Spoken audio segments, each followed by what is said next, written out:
Muito bem, nós estamos aqui para mais uma aula da nossa Escola Bíblica Dominical e nesse trimestre que estamos iniciando com essa aula, estaremos falando do corpo de Cristo, a Igreja, origem, natureza, vocação da Igreja no mundo.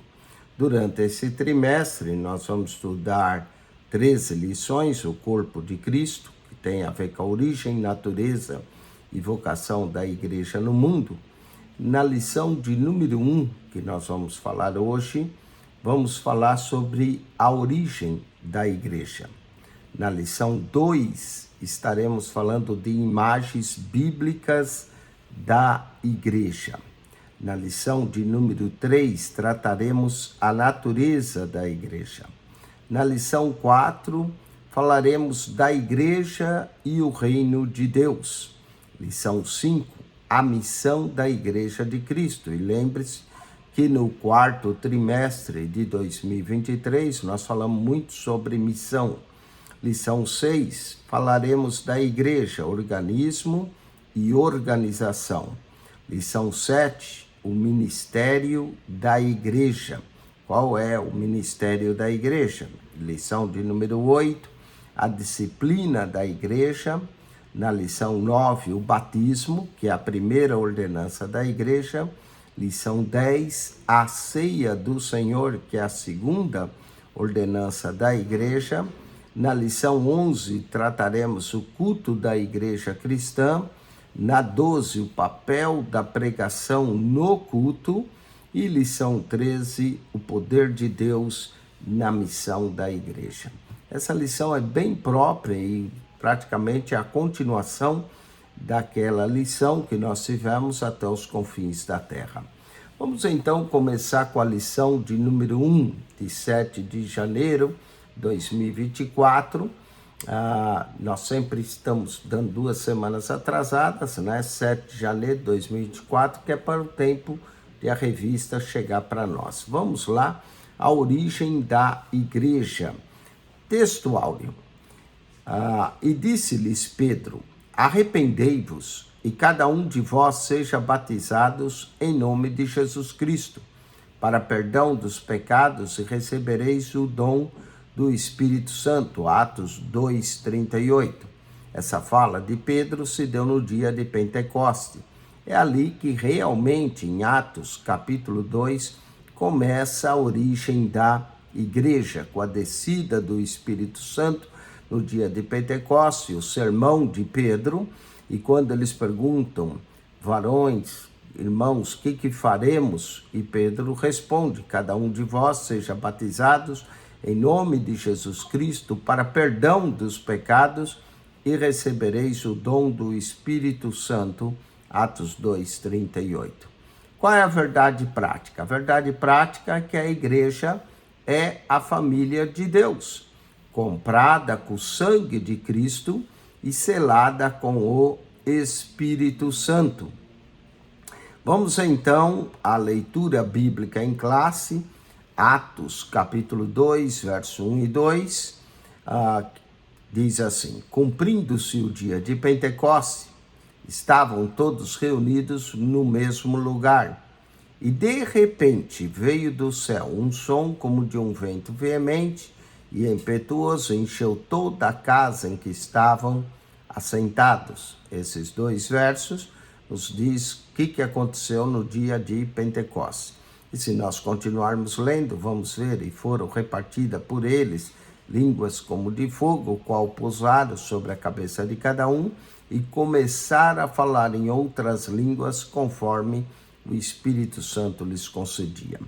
Pedro então depois vai se colocar de pé, fazer o sermão, e o verso 37. Ouvindo eles isso, o sermão de Pedro, compungiram-se em seu coração e perguntaram a Pedro e aos demais apóstolos: que faremos, varões, irmãos? E aqui vem o texto áureo que nós lemos, Atos 2:38.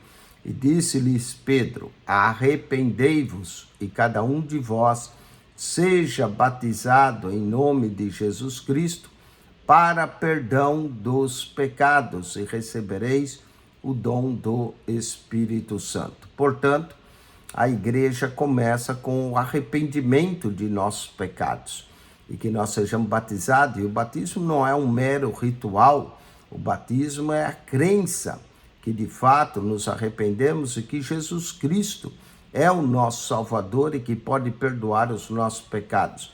E aí recebereis o dom do Espírito Santo. Vamos então à introdução.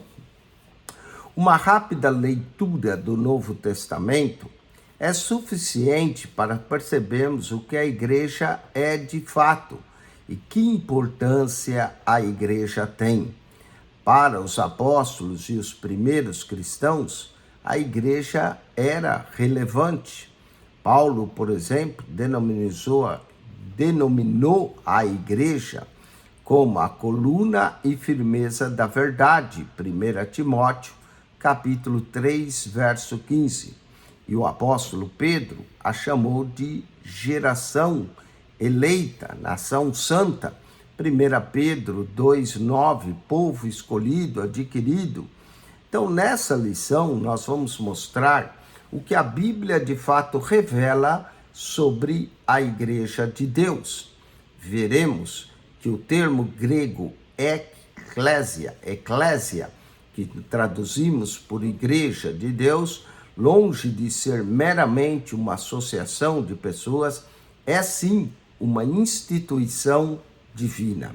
Foi Jesus que disse: edificarei a minha igreja e as portas do inferno não prevalecerão contra ela. A palavra-chave aqui é igreja, da onde vem o termo eclésia.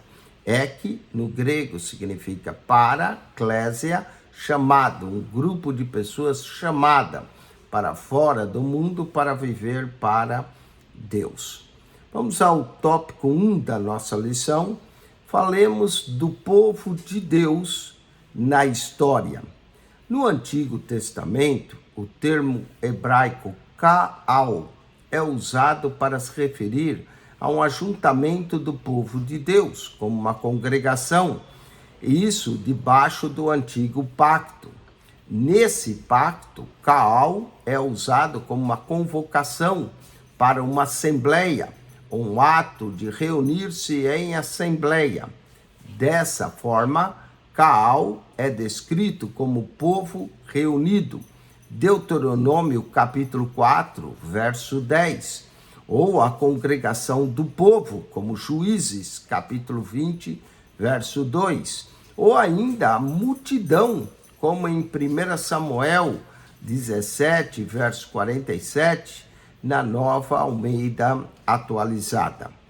Congregação, 1 Reis 8, 22, também é chamada de Congregação de Israel, em 1 Crônicas 13, 2, e grande ajuntamento, em Neemias capítulo 5, verso 7.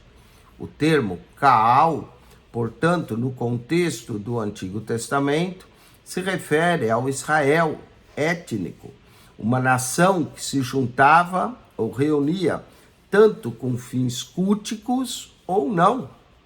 No Novo Testamento, o termo usado no grego é eclésia e se refere à igreja cristã. Contudo, no contexto neotestamentário, o seu sentido diferirá do que lhe é dado. Vejamos aqui, no Antigo Testamento, tanto uma forma como uma função. Não é apenas uma raça ou nação, mas todos aqueles que diferentes raças e nações foram comprados pelo sangue de Jesus. Efésios, capítulo 3, verso 6, Atos, capítulo 20, verso 28 e Apocalipse, capítulo 5, verso 9. Assim, o seu sentido no Novo Testamento é majoritariamente sacro, isto é, uma assembleia de crentes que se juntaram para adorar a Deus. Atos dos Apóstolos, capítulo 12, verso 5 e Atos 13, verso 1. Portanto, não é apenas um ajuntamento de pessoas, mas sim uma assembleia de crentes. Crentes esses regenerados, que nasceram de novo que se reúne com o propósito de adorar a Deus. Jesus, por exemplo, usou o termo eclésia com sentido exclusivo, o povo adquirido que seria pelo seu sangue, Mateus 16, verso 18. Dessa forma, o uso paulino de eclésia em suas epístolas designa sempre a comunidade dos salvos.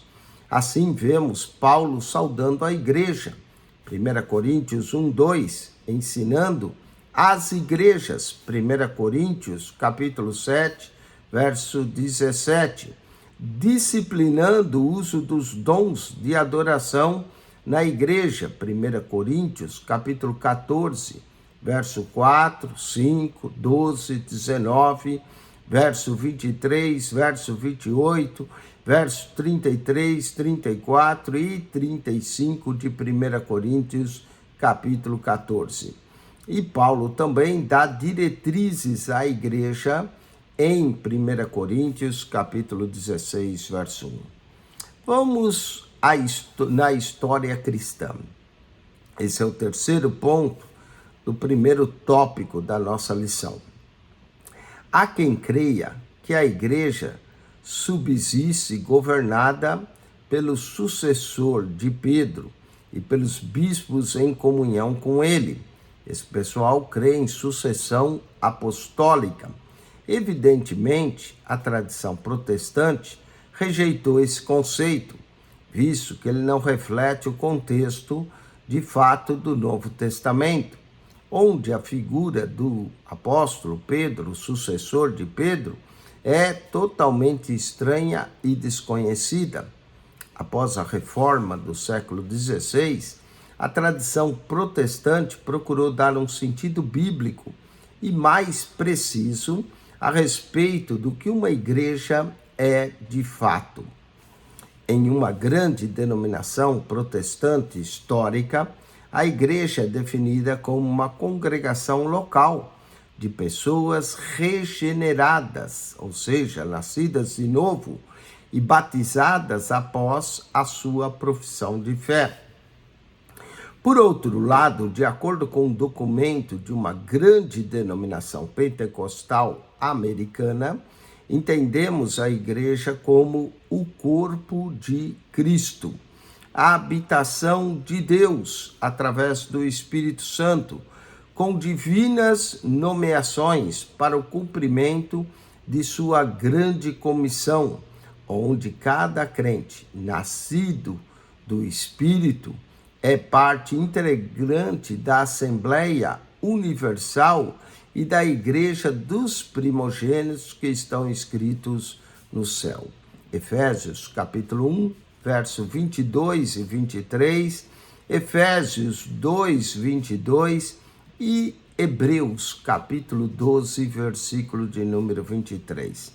Vamos à sinopse, tópico 1. O desenvolvimento do povo de Deus é mostrado ao longo da Bíblia e da história cristã.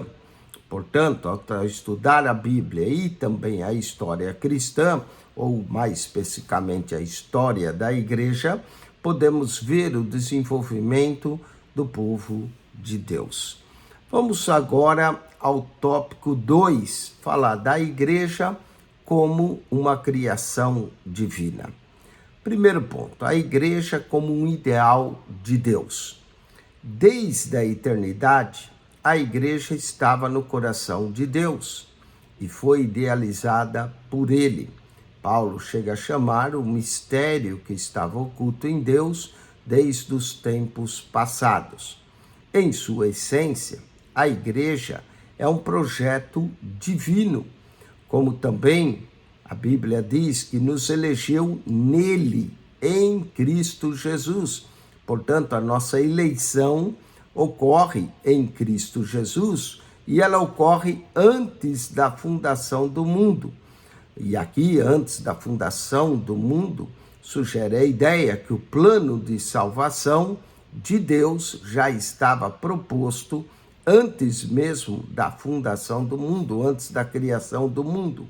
E Deus, antes da fundação do mundo, nos elegeu em Cristo para que nós fôssemos santos e irrepreensíveis diante dele em amor. Efésios capítulo 1, verso 4. Na sua carta aos Efésios, como nós dissemos, o apóstolo Paulo chama a igreja de um mistério. E ele diz que esse mistério estava oculto em Deus. Efésios 3, verso 3 a 6. Esse mistério que agora fora revelado era exatamente a igreja. Na mente de Deus, portanto, a igreja já existia antes da fundação do mundo. O amor de Deus fez com que ele provesse um plano para salvar o homem caído. E assim, Cristo amou a igreja e se entregou por ela, de acordo com Efésios 5, verso 25. Falemos agora o ponto 2, a igreja como uma realidade concreta. Como vimos, a igreja não ficou apenas na mente de Deus. Ela passou a existir de uma forma concreta. O início da igreja acontece na plenitude dos tempos.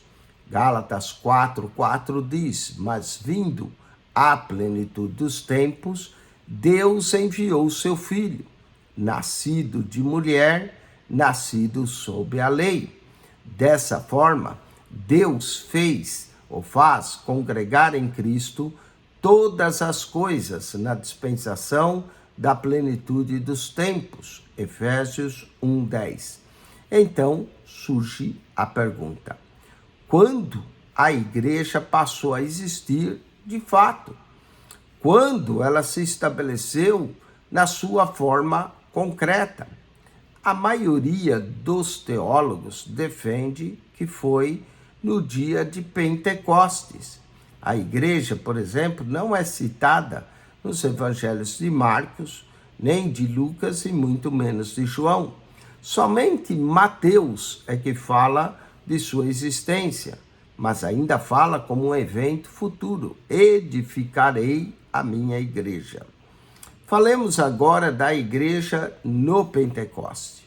Depois do dia de Pentecoste, Lucas destaca que todos os dias acrescentava o Senhor à igreja aqueles que se haviam de salvar. Atos dos Apóstolos, capítulo 2, verso 44. Dessa forma, a igreja, que existia antes apenas no coração e na mente de Deus, agora se tornava uma realidade concreta. Quando o Espírito Santo é derramado no dia de Pentecostes, após a ressurreição de Jesus e após Jesus passar um espaço de 40 dias e subir aos céus, 10 dias depois, então, no dia de Pentecostes, cumpre-se a promessa do Pai. Atos, capítulo 2, verso 1 e 2. Portanto, a sinopse tópico 2, podemos dizer que a igreja surgiu como o ideal de Deus na eternidade e tornou-se uma realidade concreta no dia de Pentecostes. Vamos agora ao ponto 3, a igreja como a comunidade dos salvos. Primeiro ponto, regenerados pelo sangue de Cristo. No Pentecostes, o apóstolo Pedro disse: arrependei-vos e cada um de vós seja batizados em nome de Jesus Cristo para perdão dos pecados. Atos 2, verso 38. Com essas palavras, o apóstolo Pedro estava dizendo como se dá o ingresso de uma pessoa na igreja, ou seja, por meio do arrependimento dos pecados e depois do batismo. Portanto, a igreja é uma comunidade cristã formada por pessoas regeneradas que fizeram uma confissão pública e uma profissão de fé. O ingresso de alguém à igreja não se dá por adesão, mas sim por conversão. É exatamente esse o sentido da palavra grega, metanoi, que traduzida aqui é para arrependimento. significa uma mudança de mente, de sentimentos, de direção. Assim, a igreja é formada por pessoas que estavam no pecado, a caminho da condenação eterna, mas, pela graça de Deus, retornaram, mudaram de direção, graças ao Evangelho, e tiveram suas vidas transformadas. Vamos ao ponto 2. Depois dessa transformação, que quem convence o homem do pecado é o Espírito Santo, as pessoas então são seladas pelo Espírito Santo. Já foi dito que a igreja tem sua origem no dia de Pentecostes. Por meio do Espírito de Deus, somos batizados no corpo de Cristo. A igreja, então, e passamos a fazer parte dela. Somos membros do corpo de Jesus. É exatamente isso que o apóstolo Paulo diz aos Coríntios, na sua primeira carta, 1 Coríntios 12, verso 3.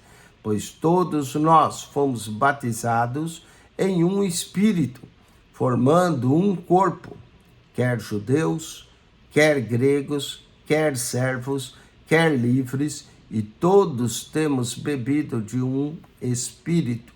1 Coríntios 12, 13. Falemos do batismo de Cristo e o batismo do Espírito. Vale dizer que há pelo menos 3 tipos de batismo, há mais novo, mas vamos falar do batismo nas águas, o batismo no sangue e o batismo com o Espírito Santo. Falemos do batismo de Cristo e do Espírito. O apóstolo Pedro exortou no dia de Pentecostes aos que estavam presentes para que se arrependesse. Também disse: e recebereis o dom do Espírito Santo. Atos 2, 38. Assim, podemos afirmar que Cristo batizou os crentes com o Espírito Santo e com fogo, que é um batismo de capacitação, Atos 1, verso 4, chamada a promessa do Pai, enquanto os Espíritos batizam no corpo de Cristo. É, portanto, um batismo de iniciação para a formação da igreja, 1 Coríntios 12, 13. Mesmo em algumas culturas pagãs, eles realizavam um batismo de iniciação. Portanto, o crente, aquele que crê, que se arrepende, ele é ingressado, iniciado na igreja através do batismo nas águas.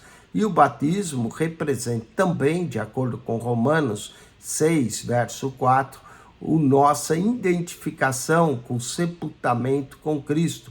Como diz, de sorte que fomos sepultados com ele pelo batismo nas águas, e assim como Cristo ressuscitou, para que nós vivêssemos em novidade de vida. Vamos aos sinópticos, tópico 3. Falemos que, como uma comunidade de salvos, que é a igreja, portanto, é a reunião dos regenerados pelo sangue de Cristo e selados pelo Espírito Santo. Vamos à conclusão dessa primeira lição do corpo de Cristo. Nessa lição, nós vimos como surgiu a igreja. Quem foi o seu fundador? Jesus Cristo, fundada por Jesus. E que ela existiu desde os tempos eternos no plano de Deus, no coração, na mente de Deus, até essa igreja vir a se estabelecer no Novo Testamento. E isso se deu após a morte e ressurreição de Cristo. Então, a infusão dos cristãos no corpo de Cristo foi dada por meio do Espírito Santo. A igreja, portanto, não foi idealizada por um homem algum, nem tampouco está fundada sobre teses humanas. O fundamento da igreja é Cristo. A cabeça da igreja é Cristo. Por isso, é um grande privilégio fazermos parte da igreja de Cristo, que é o corpo de Cristo. Daí o tema da nossa lição, o corpo de Cristo. Vamos agora à revisão do conteúdo dessa lição que nós estudamos. Primeira pergunta: a que se refere o termo hebraico Kaal no contexto do Antigo Testamento? Bom, a resposta aqui é que o termo Kaal, no contexto do Antigo Testamento, refere-se ao Israel étnico, o Israel também como nação, uma nação que se ajuntava e se reunia para fins culticos a Deus. Ou não. Segundo ponto, ou segunda pergunta, a que se refere o termo grego eclésia, no sentido do Novo Testamento? Bom, o termo grego eclésia, que é uma preposição para, eclésia, chamados, se refere à igreja cristã, ao grupo de pessoas que são chamadas para viver para Cristo e ingressam através do arrependimento. Terceiro, onde a igreja estava desde a eternidade? E vamos à resposta. Desde a eternidade, a igreja estava no coração e na mente de Deus, e ela foi idealizada por ele. A igreja é o mistério que estava oculto em Deus em tempos passados. Quarta pergunta, como se dá o ingresso de uma pessoa à igreja?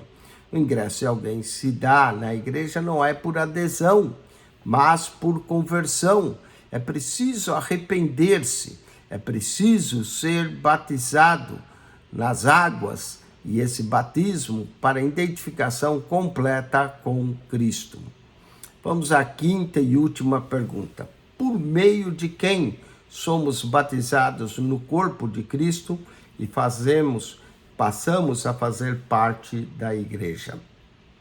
Nossa resposta, nós somos batizados no corpo de Cristo por meio do Espírito de Deus.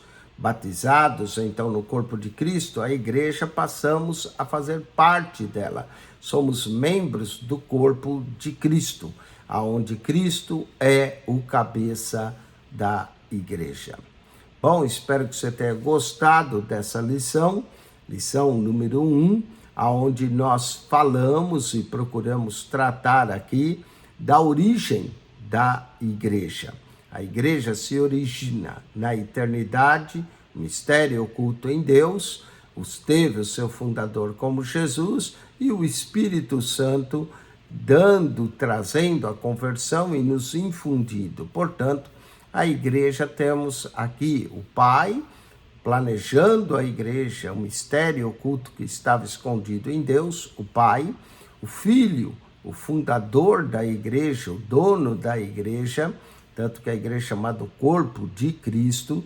Jesus diz, edificarei a minha igreja, e o Espírito Santo, que vem, convence o homem do pecado, processa em nós o novo nascimento, sela-nos com sua presença, distribui dons e nos insere no corpo de Cristo. Portanto, está aí a origem da igreja. Semana que vem, nós vamos estudar as imagens bíblicas da igreja. Há várias imagens bíblicas que apontam para a igreja, o rebanho de Deus, a igreja como corpo de Cristo, a igreja como um edifício. Estaremos vendo todas essas imagens bíblicas da igreja na lição de número 2. Que Deus te abençoe. Quem esteve convosco aqui nessa lição número 1, Pastor Eugênio Piacentini. Pastor Eugênio Piacentini, acione o nosso canal PR Eugênio Piacentini. Ao começar a escrever PR Eugênio, já vai aparecer Piacentini. Você subscreve o canal da Bíblia. No canal da Bíblia, ao entrar, o segredo é clique no playlist. Ali no playlist você irá encontrar 220 pastas com aulas da escola dominical, aulas de teologia, com um comentário de toda a Bíblia. Se você for na primeira pasta lá embaixo, a primeira, você tem que descer até lá embaixo, chega lá, você vai encontrar Mateus, comentário em Mateus, Marcos, Lucas, João, Atos, Romanos, até o Apocalipse, e depois continua de Gênesis até Malaquias. Toda a Bíblia é comentada para você. Se você for nas pastas a Bíblia, Gênesis, a Bíblia, Êxodo, nós lemos a Bíblia para você. Além dessas, temos pastas como o Museu da Bíblia, temos pastas de viagens a Atenas, a Roma, a cidade de Coríntio, a Grécia, Enfim, entre lá, há uma riqueza de pastas para você acrescentar o seu conhecimento bíblico. São quase 6.000 vídeos para você. Se você vê um por dia, leva 15 anos para você ver todos. Portanto, entre lá, acione o nosso canal PR, Eugênio Piacentini, o canal da Bíblia. Que Deus te abençoe. Voltamos a semana que vem com a lição de número 2, as imagens bíblicas da igreja. Deus abençoe em Cristo Jesus. Amém e amém.